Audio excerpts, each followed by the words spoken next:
Ano naman po ang aking niluto ngayong gabi, steam salmon. Gan lang, simpleng-simple lang. Kasi sakto, di busog kasi kami. Dami namin kinain nung lunch, kaya ito lang ang aming kakainin ngayon.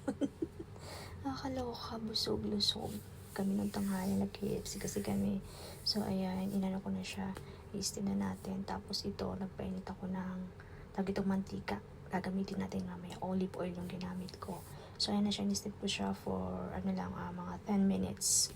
Ayan, ini-steam ko na siya. Tapos, nung 5 minutes, nilagyan ko na siya ng soy. Tapos, after that, ini-steam ko ulit ng another 5 minutes. Tapos, nung natapos na, ayan, nilagay ko na yung ini-slice kong sibuyas kanya. Tapos, so, ayan, tapos na siya, diba? Ayan, ibubuhos na natin yung pinainit kong mantika. Ayan, para maluto yung yung hiniwa-hiwa ko na spring onion. So, ayan na siya. Tcharan! Tapos na siya. Diba?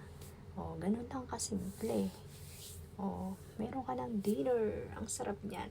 Gustong-gusto nung gustong-gusto nung alaga ko, tsaka ni among babae. Ako rin, syempre, gustong-gusto ko kasi masarap siya talaga. Promise, ang salmon. Bye-bye!